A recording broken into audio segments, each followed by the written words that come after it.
The Fighting Maroons are now at 4 and 5. We have Coach Benson Pokpo, Joanne Monares, and our best player, Ninya Ita. Coach, congratulations for this victory after top loss against Ateneo the last time out. So, it's a very huge win because it is the first loss of the Lady Bulldogs. So, ano yung masasabi nyo na ito, wala nang step ladder, may final performance tayo, and what can you say sa mga effort ng mga girls mo this afternoon? Well, okay. Yung umpisa medyo nag-shuffle pa tayong tao kasi minsan nawawala. Minsan may maganda tayong run tapos biglang nawawala. So ang dami pa rin na inconsistencies, no? So I think mabilis lang din mag-adjust yung mga players sa instructions. And then of course, we try to minimize yung output ng NU. So far, nag-work kasi tulong-tulong talaga sila eh. Simula sa service, galing sa block, tapos depensa, tapos na counter. Ganun lang naman yung volleyball. So, sinaga nila, nakuha nila, kita mo nyo naman, yung medyo natalo tayo, medyo sobrang down talaga ng energy. Pero buti nakabangon, siguro natuto na rin kami sa kakulangan namin sa Ateneo. Magandang pagbawi.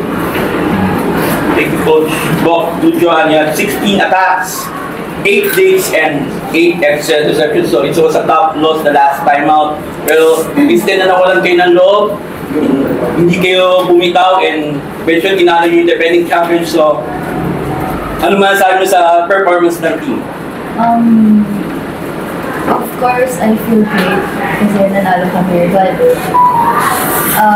But you've been saying the past, it's all teamwork. So hindi kami gumagalaw mag-isa for ourselves. Gumagalaw kami as a team at tulong-tulong. So I think the team deserves this win. Thank you, Joanne. And Ninya, you had 30 points, the most by any player, QB player since Todd Carlos in 2018. You had 27 na 42 attacks, 3 blocks, and 4 digs. So, career game mo, tapos it's a win. So, ano masasabi mo sa effort nyo this afternoon to with defending champions at unbeaten? Okay, say. Okay, say. Speechless, wala. Wala po ako. Bilog po talaga ang bola. Basta, yung ano lang, bigay lang eh. Kasi, eto na, doon na kami. Sabi nga namin nung 5th set ng pa-start. Dito na malay na tayo. Why not susuko? Bakit pa tayo susuko? I mean, parang nilaban lang po talaga namin. Tulungan lang talaga, tiyaga lang talaga sa loob ng court. Yes. Ninya, okay, the floor is open for question. Ninya, before this game, sunod-sunod na rin na maganda yung nilalaro mo. Pero ito yung big win nyo against NU. Gano'n lang kalaking bagay ito para sa remainder ng season? Lalo na nag-aabol din sa Final Four. Of course po, sobrang laking bagay po na sa amin to, sa team. Hindi lang po para sa akin kasi nakakatulong po talaga siya pag pataas ng moral ng buong team po talaga. Bawal talaga sumuko yung isa sa amin. Kailangan sabay-sabay po talaga kami naangat. Walang gibitaw sa loob. Coach, dito sa umpisa ng season, medyo na-criticize po nga po kayo na parang nagsishuffle po kayo ng players, nahanap po yung tamang formula, it resulted in some losses. Pero ngayon, nakikita niyo po yung fruits of your sacrifices, your labor. Nahanap niyo po si Ninya na bilang first option, which is kind of unusual bilang middle blocker. Paano niyo po kayo nag-aral dito sa ganitong location? Ano na masasabi niyo po? Ano yung huling question? Yung nga, nahanap po si Ninya bilang first option na ano lang po masasabi nila na nag-work itong classic rotation? Okay. I think bago pa lang ako dumating si Itang na. Kasi dyan din kami problema eh. So sabi ko, kung may history ka na gumagawa ng puntos, edi ituloy-tuloy nyo na. Diba? Hindi naman ako nagsimula para sa kanya eh. Siya na yun. Bibigyan na natin na siyang support.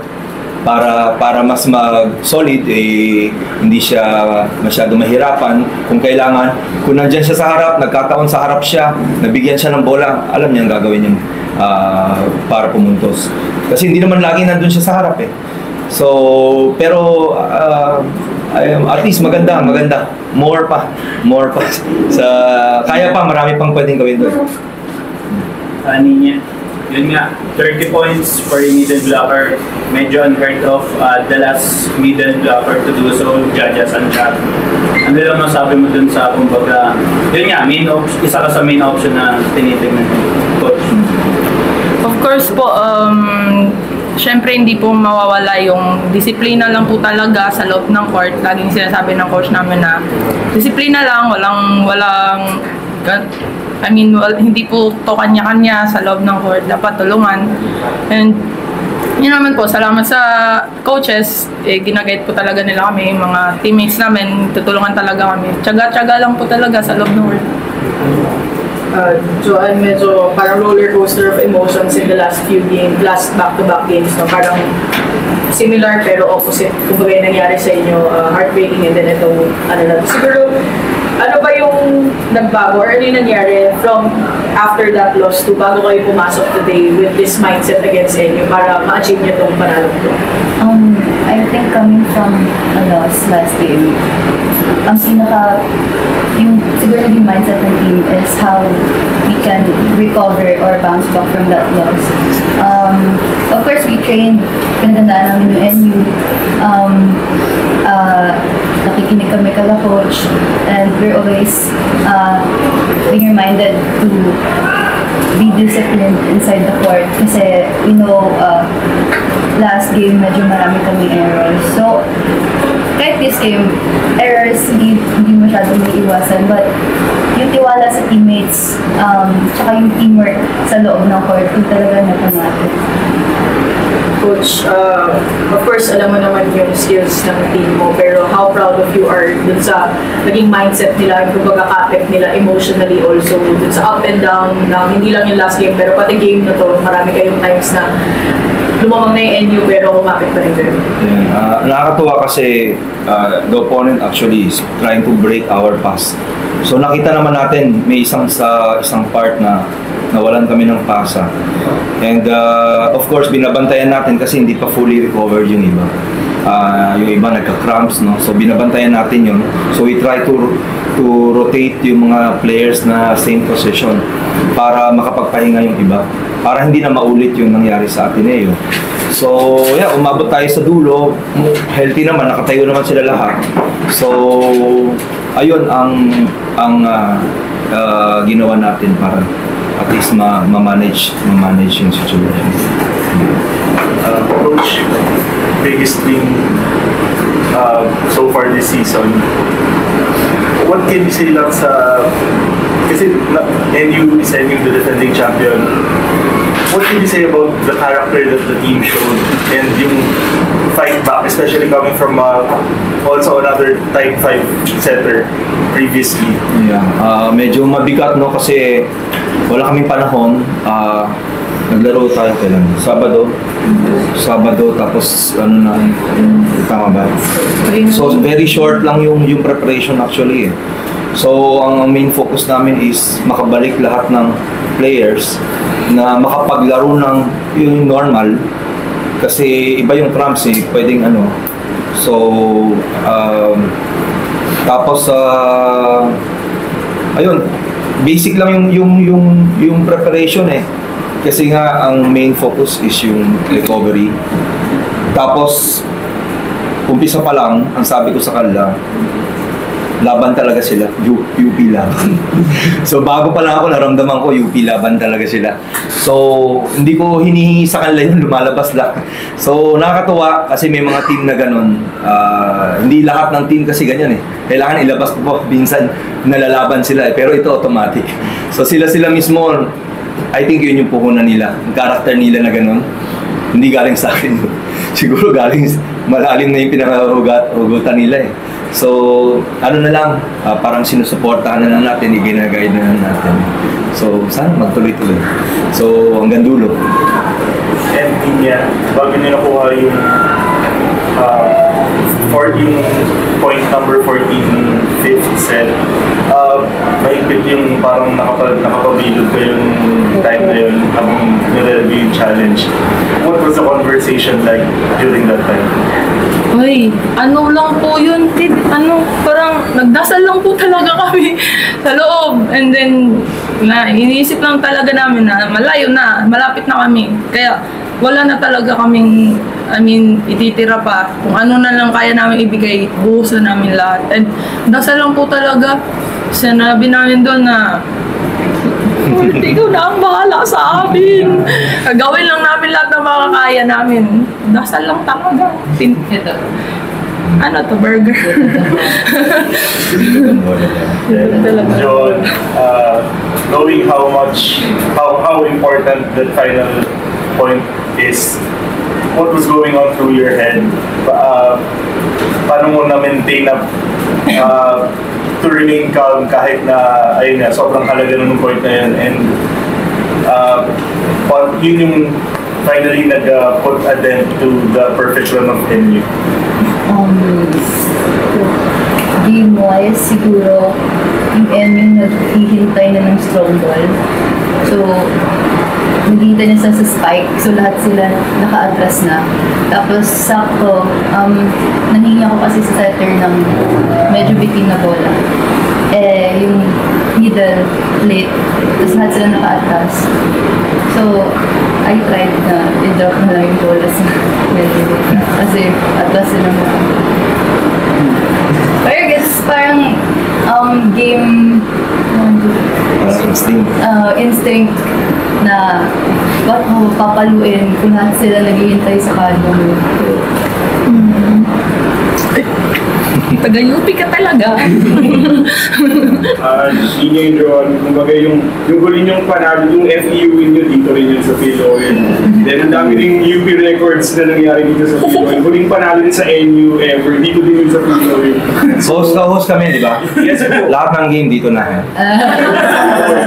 So ano po masasabi niyo, kakapit na dalawa, and coach na rin, playing dito sa Philoil, yung kumbaga mas compact yung venue, mas vivid yung crowd, kumbaga nakakatulong ba sa inyo yun? Marami rin UP fans lagi, or coincidence lang ba na dito kayo mas sa malapit yung biyahe namin, 30 minutes. Hindi nakakapagod.